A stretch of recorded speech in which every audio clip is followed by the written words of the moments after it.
Good morning, Graham. Morning. Tell us why you're so against this tunnel. Well, you may recall it was probably 2017. I stood at Kingsbarrow Ridge with the BBC at the time and said, we're looking down the wrong end of the telescope here because the problem is much wider than Stonehenge. There's a regional problem here, Graham, and it's something that has been very difficult to get across to Highways England as to what the actual issue is. And unless you're a local person and you operate in and around South Wiltshire, you don't grasp it as much as, or you don't grasp it if you're out of that area. And the issue is that we've got primarily this arterial route, the A303, which is going to the West Country, is also serving the docks from Southampton. So you've got the free ports and the docks in Southampton that are bringing freight up the A34 and then down the 303 past Stonehenge to go west. And there's a big chunk of that traffic that hits Stonehenge. And the reason it goes up the A34 is because the A35 is too dangerous and difficult and a slow route, and the A36 is gridlocked at Salisbury. And that's the issue. If the A36 was dualled and got round Salisbury with the original plan that Robert Key put on the table, then what you'd have is a solution where the freight from Southampton could get to the West Country without going past Stonehenge. And you release then a huge amount of pressure at the stones. If Do you you know, add to that, sorry, you just highlighted quite how long this row has been rumbling on for when you mentioned the former MP Robert Key. Robert Key, I mean, absolutely. that's really going back, isn't it? You will not get any argument on the fact from any side here. There is a problem that needs to be sorted, and it needs to be sorted now. So just highlight again for me your preferred solution. So the preferred solution for me is to reinstate what was originally drawn up, which was a dual carriageway from the A36 Southampton Road, Salisbury, around Salisbury, back of Harnham Hills, not in any of the AONB landscape. And then it replaces the power lines, the 11 kV or 132 kV power lines that head across to Wilton. And when I say Wilton, I mean Wilton Hill and the old chalk factory, back up to the A360, dual the A360, take it along to Countess Longbarrow roundabout, and then off round on a bypass of Winterbourne Stoke and onto the A303.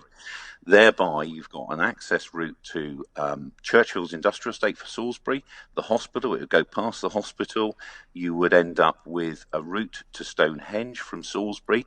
You'd go past Wilton Railway Station, the new railway station when it gets built, and you'd have an all-encompassing solution for the traffic from Southampton and the A36. What it would do is open up South Wiltshire.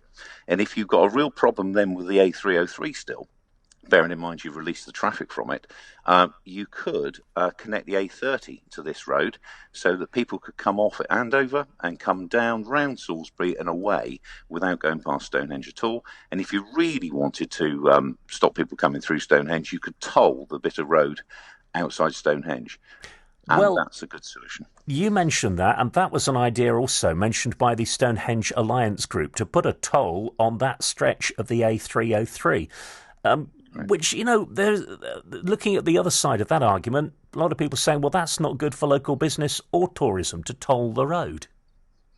Well, I think there's arguments for and against. What it would do is it would enable, local people wouldn't be told. So I think local people, it would be free for them, so that you still allow businesses to operate sensibly in the local area. But for tourists, that view of Stonehenge when you come up over Kingsbarrow Ridge is quite staggering, Yeah, it is. And I think people would pay for that. And in fact, Highways England know people would pay for it because that was one of their justifications for removing the view of Stonehenge, as they said, well, people will pay more to see Stonehenge. Well, they can pay more to see it on the road. We said earlier on this row's been rumbling on for many, many, many years. Following this review yesterday, what's going to happen next, Andy? Well, in your educated mind on these matters, what is going to happen, and how long is it going to take to resolve? I would love to think that the government don't appeal. I would love to think that they don't put the tunnel back on the table or in any other guise and any other planning. I would like to think they work very closely with John Glenn, our MP, and with Wiltshire Council to come up with some quick fix solutions. So the quick fix that I can see at the moment is get a flyover at Countess, get a flyover at Longbarrow to keep the traffic moving so it doesn't stop at either end, and get a bypass around Winterbourne Stoke. That needs to happen. That's got to happen. Shrewton needs to have weight restrictions. You must have weight restrictions there so you stop the very, very large lorries coming through there. The cars you're going to have to live with, I'm afraid, but get some weight restrictions in there quickly and stop the big lorries coming that way. And then I think we need to all be facing the same direction, sitting around the same table. Local stakeholders need to be sat with Highways England and come up with the right regional solution. Andy Rhind-Tutt, thanks for being with us on The Breakfast Show this morning here at BBC Radio Wiltshire.